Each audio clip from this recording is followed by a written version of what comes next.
Okay, good evening, everyone, and welcome to another AIIA seminar. So before we begin, could I just remind everyone to turn your phones to silent? My name is Dr. Kiraloy M. Ingram, and I'm the Vice President of the AIIA Queensland branch. I'm also a lecturer in International Relations at the University of Queensland. So I'm very pleased to be moderating tonight. I've been very excited, actually, to attend this event. I firstly wish to acknowledge the traditional custodians of the land on which we're meeting today, the Turrbal and Yagara people, and I pay my respects to the elders past and present. I also wish to thank Hemitzlis for supporting the AIIA Queensland branch and allowing us to be here for our seminars. We are extremely fortunate to have joining us tonight Mr. Hamish Hansford, delivering his speech titled "Protecting Critical Infrastructure in a Fragile World." So Hamish has an incredibly impressive career and experience. He recently commenced as the head of National Security in July this year, and in his role, in this role, he's also Australia's Counter-Terrorism Coordinator and Australia's Countering Foreign Interference Coordinator. He is responsible for integrating the National Security Mission. From 2023 to 2025, Hamish was the Deputy Secretary for Cyber and Infrastructure Security Group, bringing together cybersecurity and technology security policy, critical infrastructure and transport security policy, regulation and partnerships, protective security policy, and background checking under the AUSCHECK scheme. Prior to that, Hamish was the inaugural head of the then Cyber and Infrastructure Security Centre, leading the principal critical infrastructure security regulatory authority, policy and program functions. Immediately prior to that, Hamish undertook a range of division head roles, including leading the Cyber, Digital and Technology Policy Division, the National Security and Law Enforcement Policy Division, as well as Deputy Head of the COVID-19 National Coordination Mechanism. So Hamish has an incredible wealth of experience, and as I said, I have been very, very excited to listen to Hamish speak tonight. He will be speaking until about 6:40 p.m. I will then throw a couple of questions to you, Hamish, before I open up to the audience for questions. So without further ado, please join me in Hamish. Well, thanks very much for the introduction. It's great to be here and see so many people interested in security generally, but critical infrastructure and our fragile world specifically.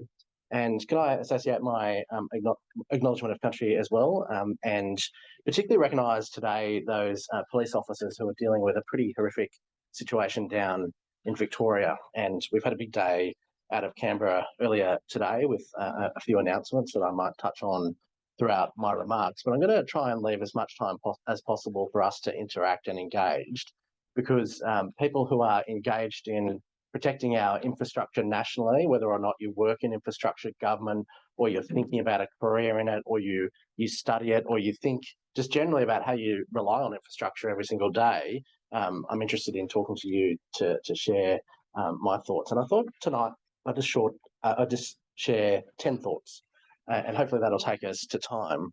And the first one that really drives us in Home Affairs, when I think about our mission, protecting Australia's homeland, protecting our country together with all of our partners, is when you think about risk, it's deeply embedded in our society. It's foundationally in every infrastructure asset, it's in every piece of technology, it's in every person. And risk has had a slow creep throughout the history of the country. And then suddenly you look at it from what we call an all hazards perspective, and you find out how significant risk has become and how it's deeply embedded in the systems and networks that we rely on every day, and how history has brought us to this fact. And now, if you take the theory, and I know some people debate this, I debated this with Steph Crow, who's the head of the Australian Cybersecurity Centre, on a podcast last week, that the birth of the internet in 1983, 1st of January 1983, that is debated. Apparently DARPA was involved in the internet in the 60s, 70s, but let's hypothetically say 1983 was the year in which the internet started to change our society. And I always think if I could go back in time and regulate the internet in 1983, we'd have a much safer society. But Unfortunately, that didn't happen. And for those who know all about the Communication Decency Act in the United States, it was pretty much free reign for development of technology without some of the guardrails. But I think it's important when it comes to infrastructure to think about how the internet has shaped not only our lives, but it's shaped regulation and it's shaped response.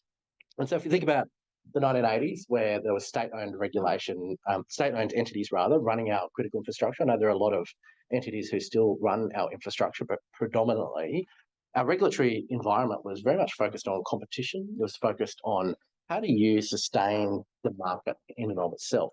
By the time we got to the 1990s, we were thinking about deregulation in a lot of areas, or particularly state-owned companies providing energy, utilities, generally telecommunications. We were making them government entities, but perhaps government business enterprises. We started to think about privacy. We started to think about how do you, at a sectoral level, think about safety and resilience. By the time massive digitisation happened in the 2000s and our economy was fundamentally changing and becoming much more interconnected, I look back and think, what were the threats that we were focused on? And in a regulatory sense and in a powers sense, it was actually terrorism, because when you think about the massive infrastructure that we built after 9/11 and the threats that we faced, particularly from jihadi terrorism, that was the big intervention by the government and focus. And by the end of that decade, we were thinking about how do you protect the economy from organised crime? How do you think about personnel security? And I think that was the decade that society slowly crept and became more interdependent. And by the time we got to 2012, it's kind of curious when you look back at the history. The Attorney General's Department at the time released an internet connected economy strategy. And you're like, internet connected economy, I wonder what that means. And so we were still grappling at that point in time about how did the internet shape our lives? And it wasn't until 2016 when at least one of the people in this room worked on Australia's 2016 cybersecurity strategy, where I think we acknowledged what cyber was and tried to grapple with it. And if you think about that, potentially that lost 15 years about dealing with existential threats that were impacting our economy, the slow creep of the internet and digitisation seeped into our lives. And so perhaps that's an area where we should have thought much more deeply around interconnected risk. And we've been looking very much about one of the German sociologists called Ulrich Beck, who talked very much around how does society deal with a risk society that's where risk is deeply embedded into society. And we originally dealt with that by looking at institutions like families and then the church and then schools. But as society is modernised and become a series of networks and systems, the question then arises, what role does the state have? And how does the state, particularly at the national level and to some degree at the subnational level, how do we deal with risk that is outside of individual companies? And how do we think about regulation of markets and then regulation for security outcomes and regulation increasingly for resilience? So we're thinking about deeply embedded risk in society that has crept up on us over the last 30 or 40 years as we've dealt with thematic risk, we've dealt with sectoral risk, and we've dealt with effectively existential risk, particularly when you think about some of the major terrorist activity that we dealt with. So that's my kind of first thought. Second thought, and I suppose it's almost axiomatic to say that we are entering into a world where, in our Director General of Security's view, he mentioned earlier this year, that we have strategic surprise and security fragility. And I think you've seen that play out in a whole range of different ways this year. But where it for us really impacts infrastructure, we look at a global order that is effectively fracturing. And when we look at how do you respond to that threat environment, we look at some of our international counterparts. We look at what, for example, NATO's doing and their focus on hybrid threats. But we come quickly to convergent threats and how they're impacting Australia. And even over the last 12 to 18 months, we've seen a state-based activity in the air cargo sector, particularly in Europe, where we've seen people arrested for potential acts of sabotage in the airstream. We've seen organised crime blending with terrorism in the Dural Caravan incident here in Australia, blending crime types, blending a whole range of different thematics together today the Australian government's called out the Islamic Revolutionary Guards Corps for interfering in the Adas synagogue and the Lewis Continental Kitchen violent incident. And so that for us is having a state-based impact on local anti-Semitic attacks in the community and a fundamental change in the environment. And you've seen, particularly Minister Burke announced today that the Australian government intends to list IRCG as a terrorist organisation subject to legislative change, and the government's taken a whole range of different actions. But I think the point for us is it is convergent risk coming together. We've seen some of our work and calling out of particularly state-based actors that started, I think, in Australia in 2022 when we had a sophisticated state-based actor, particularly targeting Australia. But increasingly, we are working with some of our counterparts to call out the prepositioning of exploits on American infrastructure and the fact that Australia has those exact same vulnerabilities, so does New Zealand. So I think you've seen a steady beat of us talking about how state and cybercrime is coming together, and of course that impacts on critical infrastructure, given that's the target. Interestingly, over the last, I think, 24 months, we've seen upwards of 15 telecommunications towers throughout the country impacted by sabotage. Now, that is significant because the sabotage has got increasingly worse. It started with removing the bolts on telecommunications towers, and once they were replaced with unmovable bolts, people just drove a truck into the telecommunications tower, damaging infrastructure across the country. And so criminal threats to telecommunication towers that was then linked with copper theft, widespread copper theft, which is pretty lucrative if you get into that track. We've seen a criminal impact on infrastructure, and one that we think is a deteriorating environment. We've also seen people uploading things into the cloud. And so a range of different examples about people who are safekeeping our crown jewels in the cloud. You might ask why people do that. And one company I spoke to said 25% of our holdings are actually not from this company, which shows you that IP theft, and it is theft, is blending into a workforce that is taking their intellectual property with them. And that's the crown jewels of how infrastructure assets work. It's the IP that you develop in companies and then move between different companies, and it's being shared much more broadly than we thought. And so I think that's a dynamic that's impacting our infrastructure. We've also dealt with a whole range of weather, cyclone, bushfire incidents and challenges to our supply chain. So the point, though, is you can't outsource risk, and where we think that we are very much demanding in terms of how do we think about our threats. And for us, we very much think about it like a spider's web that is weaving the threats, and as you kind of happen over time, the web gets much thicker and much more focused on a whole range of different threats that are converging. And so we sit back and say, how do you respond to that environment?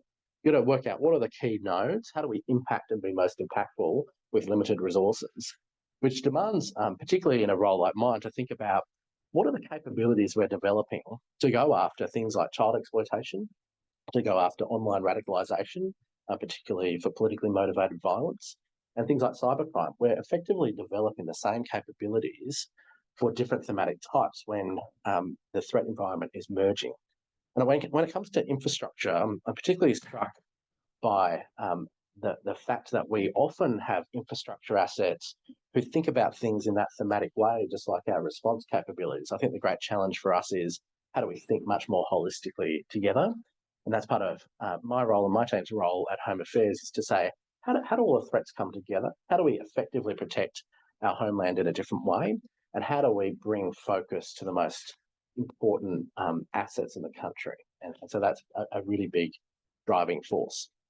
But of course, and perhaps my third observation is that one of the choices that face governments, that face infrastructure owners and operators in this country, is to do nothing. And so it is a potentially a legitimate choice for some to wait for the next cyber attack and then to respond, to not think about security baked into the running of an infrastructure asset, and you think about the high risk that people run in that regard. And I often get asked the question by CEOs and boards, how much should I spend on security? Is it 5%? Is it 10%? Is it 15%? And I think the obvious answer is, well, it depends. It depends on what you're trying to do. Are you trying to protect something? Are you trying to put preventative measures in? Or are you trying to identify the most important assets and be able to respond to the threat? So it really does depend. And I often say it's the wrong way of thinking about security. Security should be baked in at the beginning and should have, for the life of infrastructure, people, for processes, should be in the thinking and the culture of everyone. And that actually more resilient investment up front and ongoing investment, whether it's people's time or whether it's capability or whether it's the processes that underpin both, saves money in the longer term and makes you more profitable as an entity. And that allows you to have a much more productive end state.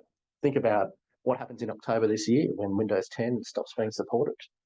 Moving to Windows 11 is foundationally much better for everyone. I mean, I've been trying Copilot on Windows 11. It's foundationally amazing. Didn't write this speech, but it gives me lots of ideas. And I think that people are thinking about that transition potentially with a security cost in mind, but actually it's just one very small example about how we can foundationally change our productivity. And that's definitely something that you've seen the Treasurer talk about over the last week in convening the roundtables in Canberra. I think our argument underpinning productivity in the country is unless you have a resilient and secure economy, then productivity is not being enabled at all. And so our work, we think, particularly as we think about infrastructure security, is becoming much more impactful. And often some of the worst phone calls we have in Home Affairs is with people who haven't protected their infrastructure asset, and the cost that they face in the middle of particularly a cyber incident, but any sort of incident, is exponentially more. And you can see CEOs go through that strain of thinking about how much is this going to cost my business? If it's a smaller business, is my business going to exist? And how much could I have prevented from doing a small number of things in a different way? And so that really drives us to think about, some people are choosing inaction, but inaction in an age where the threats are compounding and changing is not a very good choice at all.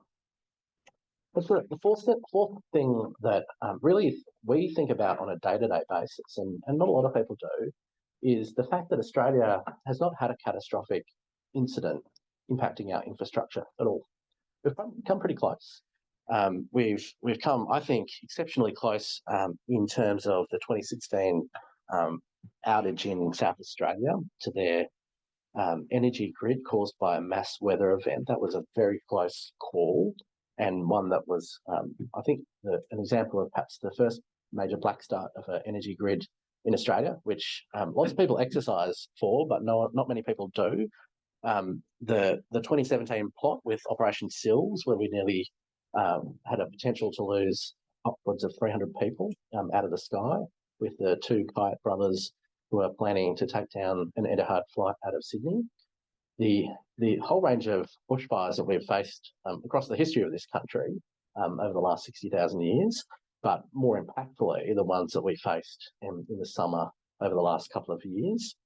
And when I look at the challenges and stresses we faced during the pandemic, that was consequential as a society, but it didn't grind society to a halt, where people were mass rioting on the streets, where people were fighting for food. We did fight for toilet paper, I suppose, but it didn't grind society to a halt. We managed. And so we haven't had that sort of catastrophic incident. And when you look at some of the cyber incidents that we've had, Optus Medibank, Latitude, JBS Foods, St Vincent's, DP World, HWLE, they're data breaches.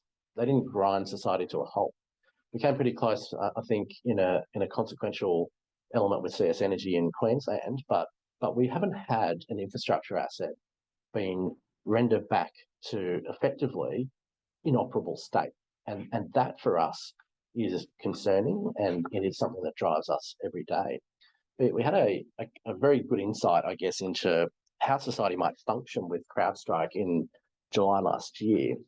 And consequential for a small number of very large Australian companies like Jetstar, like Woolworths, but it was 1% of Microsoft systems globally. And we had an Australian owner of that company who provided very good service for the economy. What happens if that's 80% of systems? What happens if that's 90%? That could then effectively be catastrophic without a fix in sight. So that's effectively what drives us. And one day we think we will have a large-scale set of incidents of some sort. And every day that we don't prepare for that and we focus on things like data breaches is a day lost if you think about national risk. And that's really what drives us. Now, that's not to say that data breaches are not important. They are. People's information is particularly important. But in a hierarchy of consequences for the nation, it is less important than the foundational functioning of society and the foundational infrastructure that we rely on every day. Which kind of leads me to my fifth point, which is we have an opportunity for leadership at every level, whether or not that's being a demanding customer, whether or not that's being part of a government that regulates and thinks about the nation or a sector, or whether or not that's being part of an infrastructure owner or operator that's thinking about individual choices, about resiliency of systems. I think compliance is the foundation of our thinking, but we need to move beyond compliance given the threat that we face today. And we need to think about what are the right risk settings? How do we build a culture of curiosity in every single institution in the country, right down to the individual child who's engaging with the internet for the first time? I think we've built a whole society of technology users, but not a lot of people who know how technology operates. And so how do we think about safety and security, particularly online? And I guess that's one of the reasons why the government's now committed to the banning of social media for under 16-year-olds by the end of the year. But I think, imagine, think of your infrastructure asset. Imagine not existing. What are the decision points that got you there? And what are the decision points that will get you out of that situation?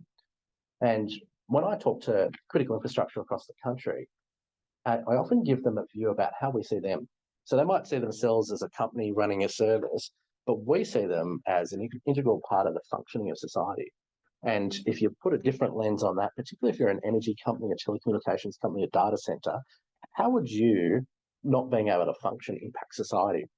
And so it's not just about you, it's about your services that you provide to the economy. I have the same conversation with the Australian government. They provide a third of the economy back every week in things like welfare payments, social security payments. And if that ground to a halt, society effectively has been impacted for the most vulnerable Australians. And so we think about what's that special relationship we have with people who are providing essential services to the Australian economy or provide government services to the Australian economy. And we're not yet at the stage like the Finns, the Swedes, the French strategic review, the UK resilience strategy, where we're thinking about engaging the population in resilience. They have particular threats, particularly the Finns' existential threats on their border. But that's the shape that we need to start thinking about, I think, over the next 5 to 10 years. How do we build a much more resilient society? And that needs to start from an individual. How do you be a much more resilient person? How do you think about resilience as an individual right through to our job thinking about the economy more generally? And probably leads to some points about infrastructure in particular. Often people say to me, which is my sixth point, where do I start? And we say, well, unless you know what you're going to protect, how do you protect it? And so foundationally, we're working with a whole range of stakeholders to say, here's our view of what to protect at the government level. We have a modelling function in Home Affairs, which is modelling infrastructure to look at how it interrelates across the economy, because each individual company can't look at their impact across the economy. We, for example, looked at what are those critical infrastructure assets in the pathway of Cyclone Alfred. I know particularly relevant for this room. What are the hierarchy of areas that we need to start to think about protection? How do we think about supporting local responses on the ground? And how do we think about the impact if any of those infrastructure assets were impacted? So we're thinking about interdependency and interrelationship. Industry We're encouraging them to look at what are the internet connected devices you have. How do they operate? Where are they? Who owns them? In terms of the business owners within your business, and who manufactures them? Is that important? Who's working in your business? Who are the critical workers? What do they do? And how much access do they have? Who are your key suppliers? What happens if they weren't there? How long could you survive? How do you think about risk? Who has all the levers? Who do you call in a crisis? Do you have their number? Is it written down anywhere? Does your phone work? So they're all the types of things that we're expecting industry to think about. And we're doing the same thing for the Australian government. We've said to all government agencies to do the exact same thing. If you don't know what technology estate you have, how can you protect it? And how do you think about high-risk vendors in particular? You might have seen last year the Secretary of our Department issued a series of directions under the Protective Security Policy Framework. They were all designed to say it's foundationally important to understand what you're protecting, and particularly to protect them from high-risk holders. High-risk vendors. So seventh point then is, what have we done? And how are we thinking about the protection of the economy? And prior to 2018, we didn't have a legislative regime to define critical infrastructure and put in place a series of protections. But over the last 7 years, that's been the balance of our work to define infrastructure, because our view is a country that can't define the most important infrastructure creates national risk. And we've both defined it. Is it perfect? Is it a living definition? It continues to iterate and evolve depending on what becomes critical at any time. But we've got a list, and we've got a series of obligations that critical infrastructure have. And the big play that we've implemented from 2022 is for infrastructure owners and operators, 13 classes of infrastructure owners and operators. If you include the most recent telecommunications providers coming into the Act, it's 14 classes. We require them to have a risk management program. Now, you think that would be fundamental, but the problem that we were trying to solve there is we spoke to so many chief security officers or chief risk officers who are saying, I'm having trouble getting the attention of my CEO or governing authority or board. And so the regime we designed is to say, well, risk management's at the heart of every single security decision your business, your infrastructure asset will make. How do we create a relationship between those people working on the business and the most senior decision makers? And in doing so, we're trying to force a discussion, but more importantly, we're trying to get the chief risk officers and the security managers and the chief information security officers to break down what they're asking into risk language and then investment language, so people are speaking the same language. Now, it's not perfect, but we're thinking about the concept of what materially makes this infrastructure asset function. What is that thing? And so that's a really easy thing for some to do, harder in others. What are those critical components that effectively make our infrastructure asset function? And then who are the critical workers that have access to those critical components? Who are the critical suppliers? What are the critical physical elements of the infrastructure asset? And what are those important cyber networks and systems? And how do we protect them? So really starting from a risk principle. And it's kind of fascinating when you dig down and see at that risk level what we've asked and what people are doing. One critical infrastructure asset owner has two critical workers. And I won't tell you who it is, but they are a very important company. And the idea that two people are critical to the function of the country, I thought was interesting. No one had tens of thousands. And you're like, wow, well, maybe actually that shows you people don't understand who's actually important and functioning for your infrastructure asset. One asset had no material risks, and they're like, we don't think we've got any material risks. We think we're functioning just fine. And the particular company had viewed their infrastructure asset in a particular way, but did not appreciate that the whole asset was underpinned by a SCADA system, which, if impacted, would stop the asset from functioning. I would have thought that is a material risk. Some companies have made the decision to offshore data centers and call centers and get outside the scope of the law.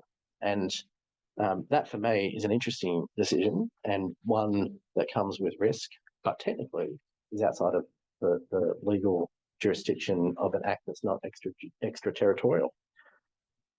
Interestingly, particularly when you get into some of complex company ownership, we've found much more discrepancy over who owns what than we ever thought. And that is instructive in and of itself, because if you don't know who owns an infrastructure asset, then you don't know who's in charge of the decision making, and you don't have effective control. And so that for us has been a particularly impactful set of insights. Almost without exception, there are challenges in understanding the technology estate. And that's only natural, particularly for large-scale infrastructure companies. We face that in government as well. And that's a challenge that stock takes do particularly help with. In one major system for the economy, there was no business continuity arrangements. And no one had thought about that since the system was developed over 40 years ago. Another critical infrastructure asset didn't have any written procedures about what to do if something went wrong. One in particular, a very, very important piece of infrastructure, had no physical protections. You could walk up to it and stop it from working. And more generally, lots of companies don't have oversight of risk, including cyber risk. It's often structurally separated within a business. That's often the case within government as well, but no central understanding of risk. So you see that we are well into understanding infrastructure, trying to protect that, but there are a whole lot of areas that we need to work on together, and that I think just amplifies across the Australian community. Now, I talked before about what happens when there's a catastrophic incident, and kind of leads to my 8th point, which is everyone needs to be involved in crisis preparation. And self-evidently, it's not a matter of if, it's a matter of when. And the incident could be anything at all. It could be a mass walkout of staff, could be a cyber incident, could be a mass weather event, it could be a sabotage incident. And the worst time to develop an incident response plan is in the middle of a crisis. And the worst phone calls, as I said, are those who are emotionally not ready for a crisis, are coming to one without any thinking about how it might impact them. And the best calls we have is, remember that exercise we did in your boardroom and you said these things? Well, we're going to have to enact that now. And the CEO that I'm particularly thinking of knows exactly what to do and is talking to the other CEOs of entities that have major cyber and data breaches, saying, what can you learn? How did you do that? And so the curiosity about that CEO is foundationally important. And you kind of realise it for those who walk into boardrooms. You know if a board's curious, engaged, understanding the risk, or if they're not at all. And there's a stark difference. And I've got to say, most of them are in the former camp, which is pleasing to see. But I thought I'd just give you a sense about some of the issues that the CEOs who have come and talked to us after an incident say to us. One told me the other week they weren't prepared for the emotional strain that it put on them personally and every single person working in their emergency function. They didn't have a 24/7 capability to respond, and realised pretty quickly that people get worn out much more quickly than they ever thought possible. Another CEO told me that they didn't realise how bureaucratic their organisation had become and how they had to slay through the barriers and break through different processes that have grown up over time. Perhaps that's an issue the economy is facing. If you think about what the roundtables that the Treasurer is leading in terms of regulatory issues that we put on the economy and how we're thinking about getting better outcomes with perhaps slightly different or less regulation. Some CEOs said to me, gee, I valued having a list of people to call straight away with a call tree in a particular order. Another CEO told me, gee, the government's demanding during a crisis. Particularly, I didn't realise how many regulators there were, and I didn't realise how many government officials would be interested in my cyber incident. Another CEO told me that they had agitated staff, and they didn't quite expect that the staff were much more demanding than the public or the media. And that was particularly a large entity that had a disaggregated workforce. And so communications was particularly important for them. Another mentioned that the media shaped the story and they failed to keep up until they realised the media was shaping the story, and then they decided to shape the story. Others told me that customers were particularly demanding, even when the amount of data that was impacted was not a lot. And so the fear of something going missing was exponentially larger than they ever thought possible. And perhaps the best example of a CEO starting a meeting, a crisis meeting, every time saying, "Is everyone okay? Is everyone coping with this? How's your mental health?" before the actual meeting got underway, which I thought was an excellent example of a CEO caring for their staff. And perhaps the most interesting was one CEO, I think, wore the same clothes for about 4 days, and I don't think moved from their seat because they were personally engaging and responding to emails during meetings and being the front person for the company, and an excellent example of leadership, but had a massive toll on them. So gives you a sense about how people are responding and how people are preparing at the Australian government level. We've now defined the top 220 systems of national significance. We think they're the most interdependent infrastructure in the country. We've got, for the last 2 years, we've been working with those companies to develop their own incident response plans, to exercise those plans and to share best practice across the economy.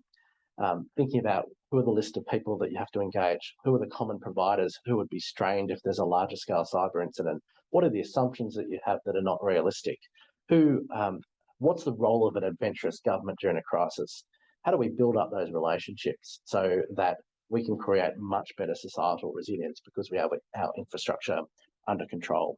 And some of the legislative reforms the government passed last year, particularly the so-called limited use provision, allows early engagement with government during a crisis, particularly for our National Cyber Security Coordinator and our Australian Signals Directorate. So crises, we're thinking about it, lots of different views there.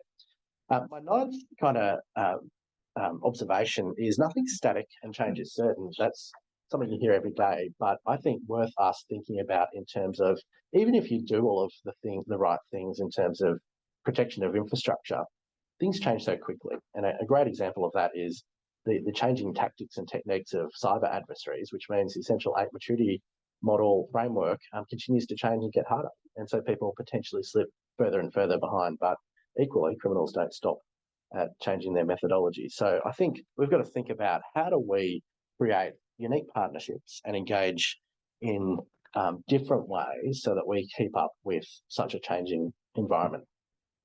And that's my 10th point, which is the government's up for having those partnerships and collaboration and for doing things like coming here tonight to talk to you about what we're thinking, but perhaps more importantly, we have for the last 20 years had a network of individuals in infrastructure who are thinking about all of these issues. We call it the Trusted Information Sharing Network.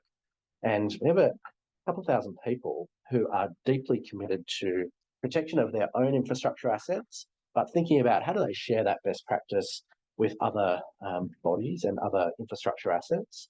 And we're trying everything we can, from podcasts to LinkedIn posts to coming to talk to you tonight, to visiting boardrooms, to change the dial on the conversation about how do we protect infrastructure, how do we think about resilience, how do we think about a much more significant security environment and threat that we face in the future. So my final ask of you tonight is to engage in the discussion, to think about resilience and security as part of everyone's everyday life, and particularly I think important for those in positions of authority and decision makers, and for those who are thinking about researching those areas as well to inform decision makers, to think about how we can have security as a non-compete area and how we think about changing our own discussion nationally about resilience.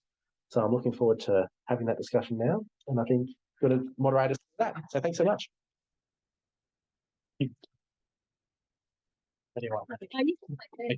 Thank you so much, Hamish, for an excellent presentation. So I'm sure there are a lot of questions from the audience. It's a dynamic duo. Dynamic duo. So I'm going to ask you one question. I have to restrain myself. I was I had a list of terrorism-related questions as a self-proclaimed terrorism nerd, but instead I'm going to hold back and I'm going to ask a broader question that is, I guess, sort of in relation to the two breaking news events today, related to Iran and then the shooting in Victoria.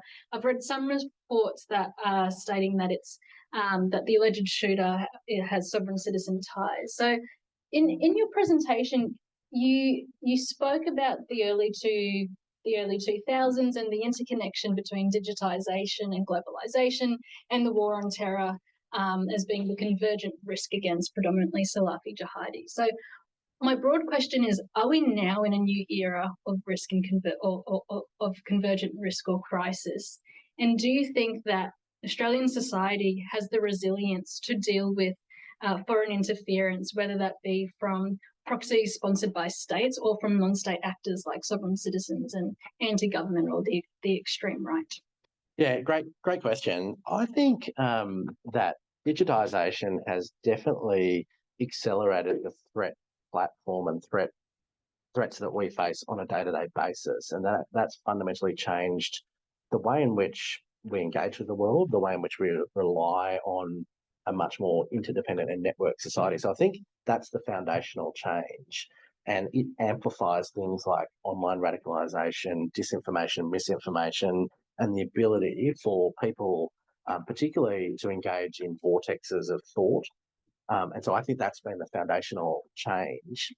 And then you kind of think about foreign interference, and I think foreign interference in some ways is a slightly difficult term for people to understand. And I hear lots of commentators talk about foreign influence and foreign interference. And I think there is a job for us to do as an economy to think about how do you break that down in really tangible ways. What is foreign interference? It's covert, it's deceptive or intimidating or violent activity against Australians. And so how do you make that real for people? And we've had in Australia 3 arrests, 1 successful prosecution of individuals committing acts of foreign interference. And so I think that dynamic will change over the course of our future, but I think it's a job for us to talk about it in much simpler terms. Thank you. And I also commend you on taking that initiative to have that conversation with us here tonight. So thank you very much. Thank you. I'll open the floor now. Paul. Paul Lucas, National Vice President, AIIA. Thanks, Hamish, for a great talk. David Kilcullen, in his book, talks about dragons and snakes. And we've seen, gone from massive kinetic attacks, I mean, they still exist, but to things like Mossad's attack on Hezbollah with pages and the audacious Ukrainian attack on Russian infrastructure with drones in the back of trucks. How do you guard and what do we do to make Australians aware of the potential of that? And how do we combat that? Well, I think David's really a genius at understanding asymmetric warfare and its impact, particularly given his lived experience in Iraq. I think our job is to make the threats real for Australians in layers. And so if you think about any security measure or response, there are different things that people can do to try and protect themselves, to protect what they own, but to protect government and protect the infrastructure. And I think what we've got to do is break down the threats in a much more manageable way and do some of the mitigations in the same way. And so if you do that, people become more resilient, industry becomes more resilient, government becomes more resilient. And then you think about the edge cases that happen and think about what are those threats that might impact the nation and how do we prepare for them? And you're right, those examples are extraordinary acts of use of intelligence and capability to affect pretty significant outcomes. And so I think that's the environment that we're in. We need to think much more creatively and in a much more deliberate way. Hamish, I have a question from someone online by the name of Christopher. How vulnerable is Australia to disruption to the East Coast electricity grid? Well, I think there's good and bad news there. So the good news is that when we talk to energy providers, they have so much redundancy and resiliency built into our energy grid, and AEMO in particular play a really strong role at the protection of the grid generally, particularly provisioning of the grid. But like everything, energy is vulnerable, and as the grid becomes more disaggregated, it creates more potentially internet-connected devices and inverters on people's roofs, and the threat has changed to a much different energy grid. And so we've got to think about what are those nodes that we need to protect in much more consequential ways. And as we particularly phase out coal power and gas in large numbers, and that becomes a much more disaggregated picture, we've got to think about how do we deploy technology, how do we think about regulation in a much more targeted way, and how do we actually lift the understanding about how adversaries are using different tactics and techniques to try and impact our infrastructure. So I think the good side is very well protected, very heavily regulated system, and a good market operator, at least on the East Coast, is driving their own security standards for their own framework. But of course, it's a changing environment.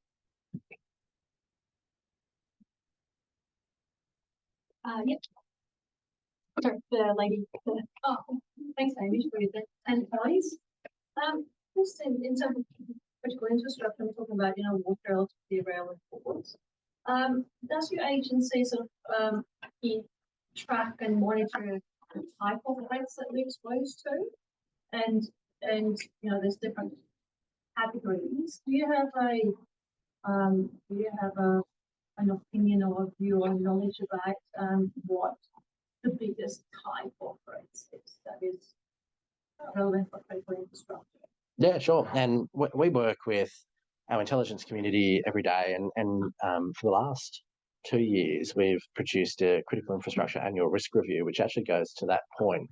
And the first, and I think the most impactful thing is the interconnected nature of infrastructure has created a threat in and of itself. And so if you think about all of the range of threats, particularly from a cyber vector, because we're so interconnected, that has increased the threat. And so for me, that is probably the number one issue for us to focus on.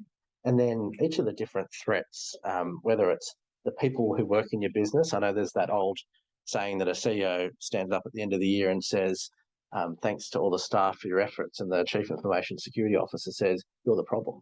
And so people are always inherently vulnerable. And so how do you train, educate, build resilience within people and systems and networks, and let alone physical criminal acts? Whole range of threats, but interdependency and the threat posed by a much more aggregated economy, I think, is something that is nationally significant. Next question. Sorry. Hi.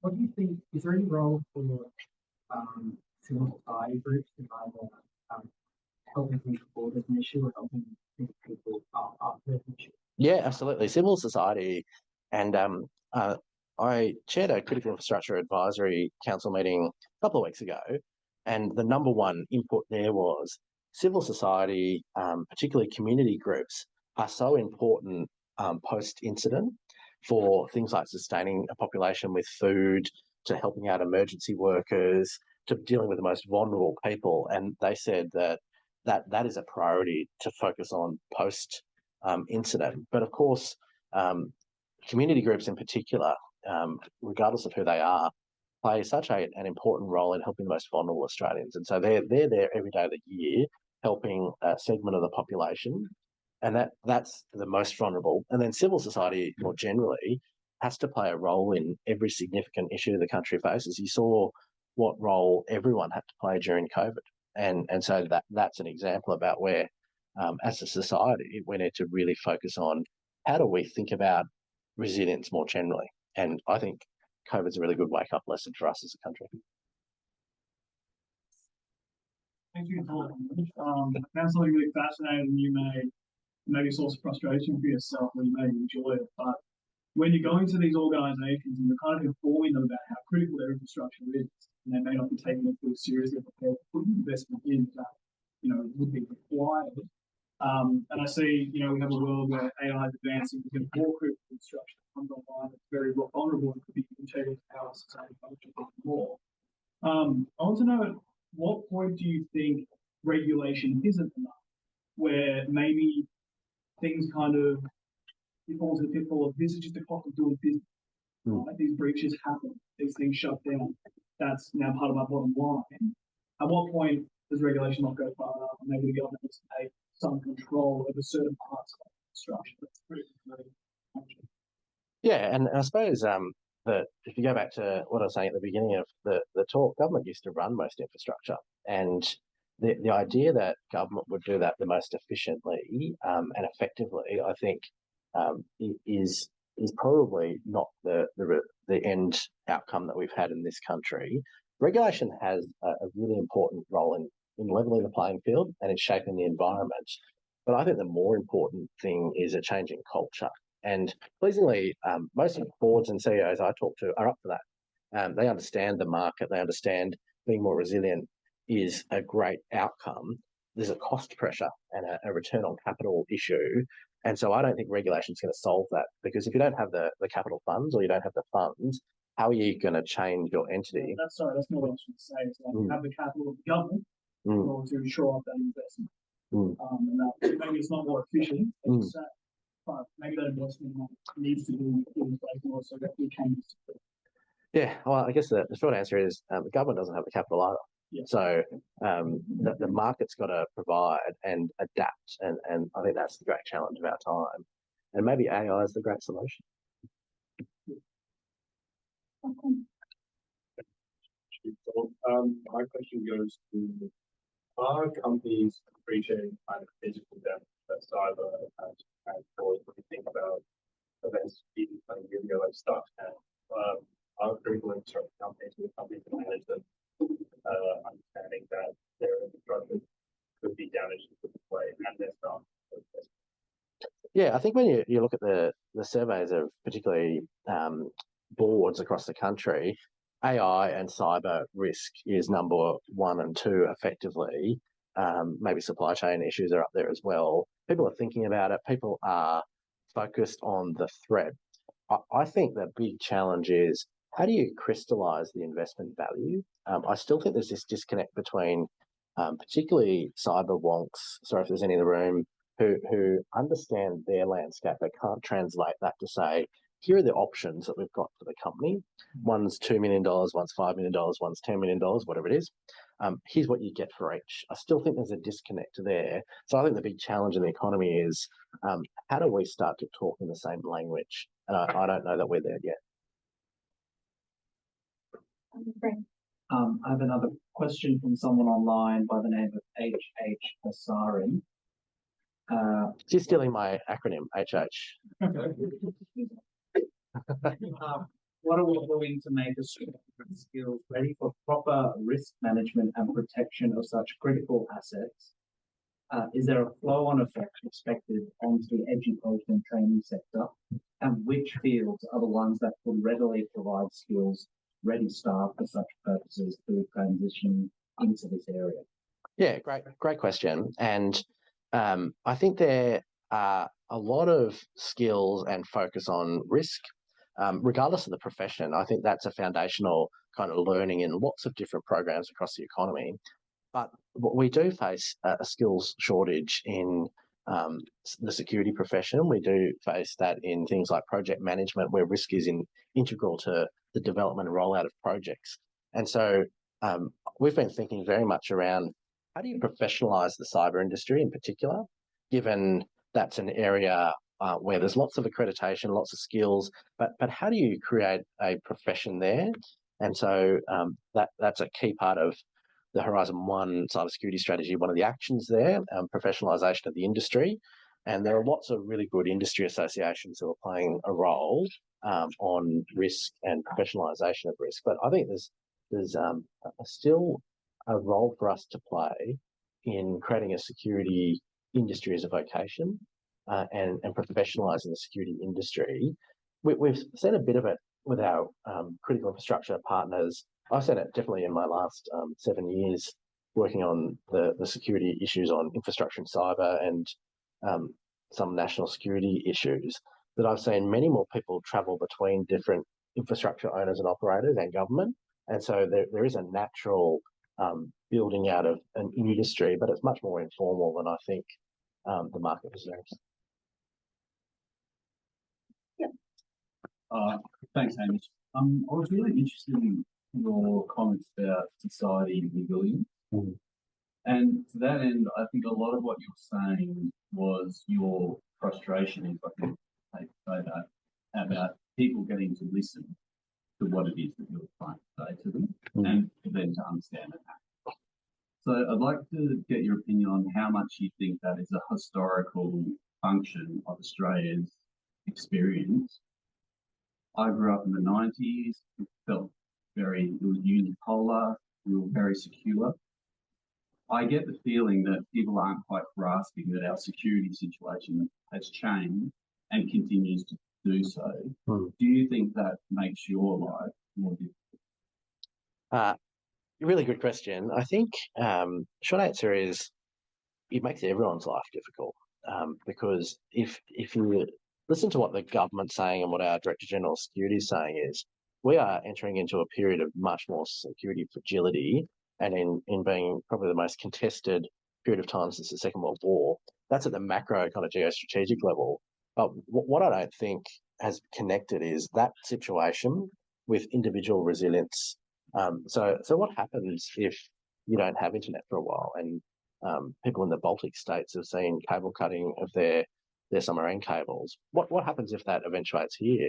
And whether it's a trawler dragging an anchor over the submarine cable line or someone deliberately cutting them, I don't think we've quite prepared ourselves for that environment. But against that, I think there's been a society. I think some of the evidence does show that society has become less resilient over time anyway. And the challenges that we have, particularly when you look at some of our children, the amount of information that is streaming into their lives, they're always on. And so societal resilience, I think we suffer from a society that is always on. I was really struck the other day when a couple of teenagers were going on a school camp and they couldn't take their phones and they were looking forward to it. And that just showed me a particular example about disconnecting and becoming children actually was foundational for them.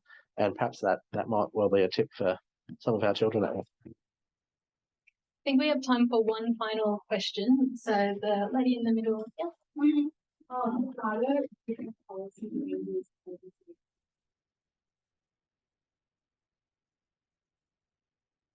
Well, it certainly makes them more exciting. I think the really great thing about working in security and talking to like-minded partners is everyone's doing something different. And we learn off each other and we almost leapfrog each other into finding different policy solutions. And one of the issues that we're working on with the UK government is we're trying to leapfrog each other on ransomware policy. Will a ban work? The UK is trying that. We're trying ransomware reporting. And so I think working on and looking at what best practice is internationally is foundationally interesting. And then international policy, well, it changes every day. And I think that's the society we live in. It kind of links to the resilience point. How do we create people who are curious, engaged, and adaptable? And I think that's a great skill that any employer is going to look for in the future. Someone who can communicate, someone who can navigate problems, and someone who's much more adaptable. Thank you very much, Hamish.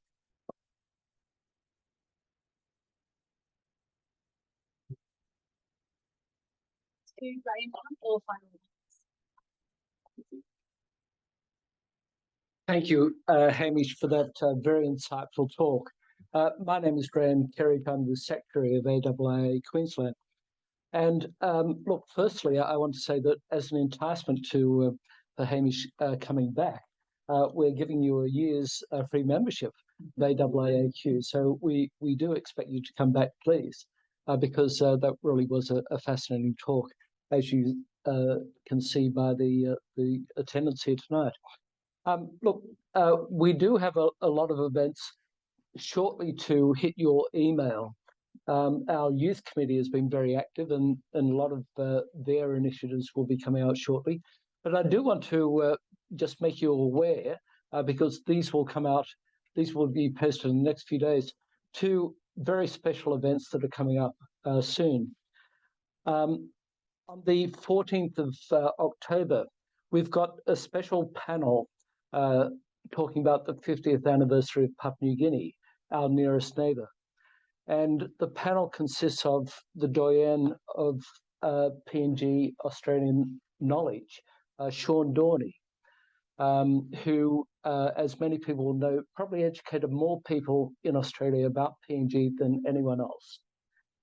So he will be part of the panel. We'll also have Dulciana Samare Brash, the daughter of Sir Michael Samare, the first Prime Minister of Papua New Guinea, and Sean Jacobs, who's a local member of AAA, very involved in the local PNG diaspora. So that will be a fascinating talk, and we're really privileged to have the calibre of that panel. Also in October, we've got Professor Susan Harris Rimmer will be giving her fellows speech, because she was made a fellow of the AAA last year. And she'll be reflecting on the 80th anniversary of the United Nations. And as you know, that probably there have been few times when the multilateral world that was set up at the end of World War II and has served the world since has been under so much attack. So Susan's talk will be fascinating as well. So those events will be coming into your email very soon, as well as other events that our youth committee will be establishing for you. So we hope to see you along to future events. Thank you very much. I hope you enjoyed tonight.